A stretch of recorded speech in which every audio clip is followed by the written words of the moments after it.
लोकार्पित होने वाली और शिलान्यास किए जाने वाली इन परियोजनाओं को एक साथ हम लोग डिजिटल प्लेटफॉर्म के माध्यम से प्रदेशवासियों को समर्पित कर रहे हैं। मैं इस अवसर पर प्रदेशवासियों को हृदय से अपनी बधाई भी देता हूं, शुभकामनाएं भी देता हूं।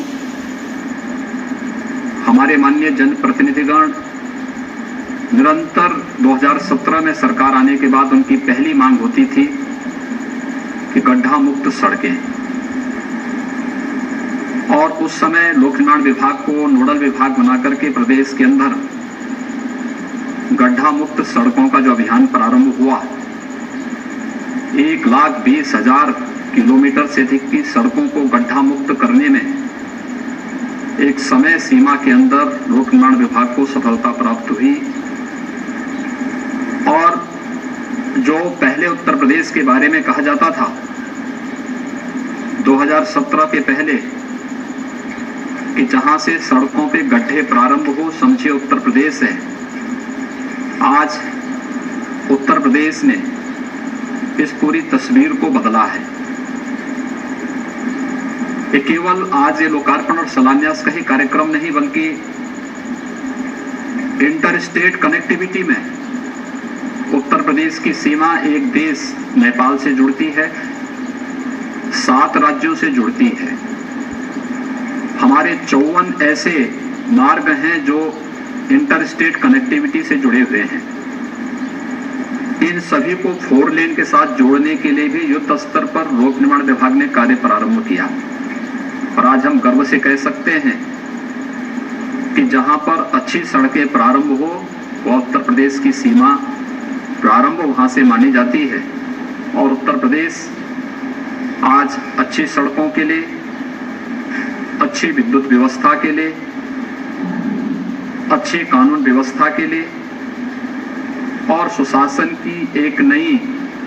नजीर प्रस्तुत करता हुआ दिखाई दे रहा है। समयबद्ध ढंग से जनहित में त्वरित निर्णय लेने और जनप्रतिनिधियों की सक्रियता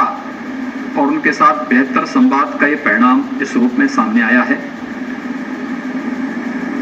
एक बड़ी कार्य योजना को लेकर के लोक निर्माण विभाग ने कार्य जो प्रारंभ किया,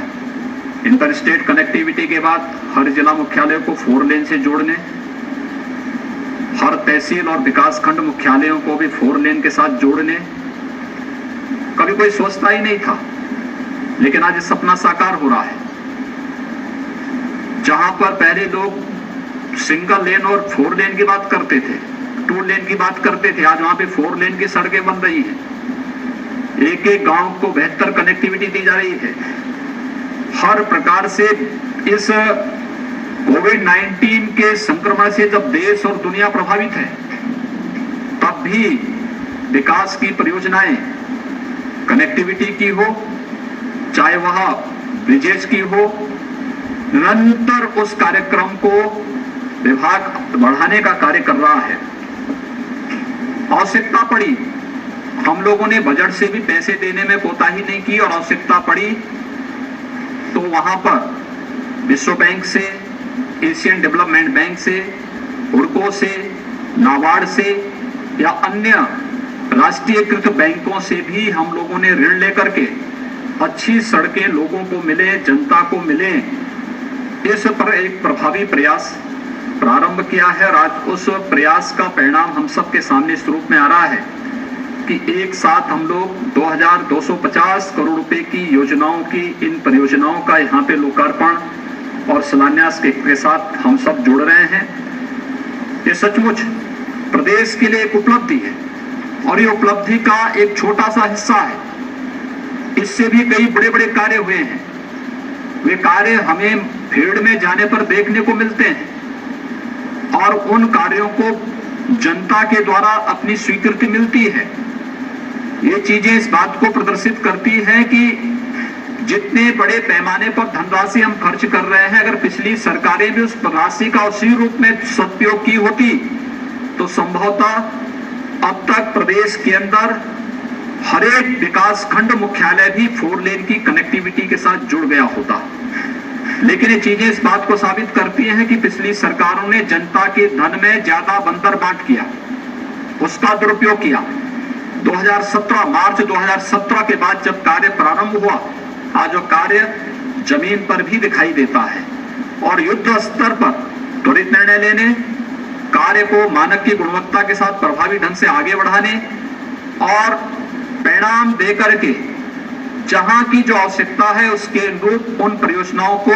युद्ध स्तर पर आगे बढ़ने की तमन्ना के साथ जब कार्य प्रारंभ होते हैं तब ये परिणाम इस रूप में सामने आते हैं। और आज मैं एक साथ इतनी परियोजनाओं को, जिसमें एशियन डेवलपमेंट बैंक से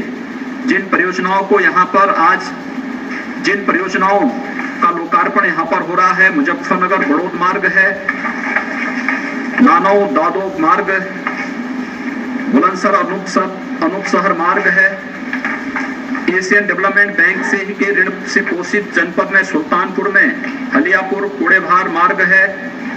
विश्व बैंक से हमीरपुर राट गुरसराय झांसी मार्ग है, एशियन डेवलपमेंट बैंक से अलीगंज सोरो मार्ग है, बदायूं बिलसी बिजनौर मार्ग है, ये विश्व बैंक की वित्त पोषित है, गोला शाहजहांपुर मार्ग है। ये सभी परियोजनाएं कुछ शिलान्यास की हैं, कुछ लोकार्पण की हैं, जिसमें हम लोगों ने विश्व बैंक और एशियन डेवलपमेंट बैंक से 70% लोन लिया है और 30% शासकीय बजट से धनराशि इन कार्यों के लिए उपलब्ध कराया गया है। स्वाभाविक रूप से जब हम विश्व बैंक और एशियन डेवलपमेंट बैंक से लोन लेते हैं तो उनकी कुछ शर्तें होती हैं, उन शर्तों को विभाग जब पालन करता है तो वह लोन समयबद्ध ढंग से एक निश्चित किस्त के आधार पर प्राप्त होता है और विभाग ने समयबद्ध ढंग से इस कार्य योजना को आगे बढ़ाया है, जिसके कारण विश्व बैंक जैसी संस्थाएं और एशियन डेवलपमेंट बैंक भी आसानी से विभाग को लोन देने के लिए सहमत होता है। मैं एक बार फिर से विभाग को, खासतौर पर विभागीय मंत्री उप मुख्यमंत्री श्री केशव प्रसाद मौर्य जी को, राज्य मंत्री श्री चंद्रिका प्रसाद उपाध्याय जी को, जो भी हमारे माननीय जनप्रतिनिधिगण हैं, माननीय सांसदगण हैं, माननीय विधायकगण हैं, उन सब ने जो प्रयास किया है अच्छी सड़क वहां पर हो। मैं देखता हूं आज भी माननीय जनप्रतिनिधिगण लगातार इस बात के लिए प्रयास करते हैं कि हमारे क्षेत्र में सड़क अच्छी हो, जहां ब्रिजेस बनने हैं ब्रिजेस बनाने के लिए, जहां आरओबीस बनने हैं आरओबीस के लिए, जहां पे अंडरपास बनने हैं अंडरपास के लिए निरंतर प्रयास करते हैं। आज उनकी मेहनत साकार रूप ले रही है। मैं इस अवसर पर उन सबको भी हृदय से बधाई देता हूं, अपनी शुभकामनाएं देता हूं और विश्वास व्यक्त करता हूं कि विकास की प्रक्रिया एक सकारात्मक माहौल में निरंतर इसी प्रकार से आगे बढ़ती रहेगी। मैं एक बार फिर से आप सभी को हृदय से बधाई देता हूं, अपनी शुभकामनाएं देता हूं और लोक निर्माण विभाग के द्वारा सड़क निर्माण के लिए बेहतर और अच्छी सड़कें ये विकास की आधार होती हैं, ये निवेश का भी आधार बनती हैं और उसके लिए जो प्रयास प्रारंभ हुआ है इसके लिए आप सभी को मैं हृदय से बधाई देता हूं, शुभकामनाएं देता हूं। धन्यवाद। जय हिंद।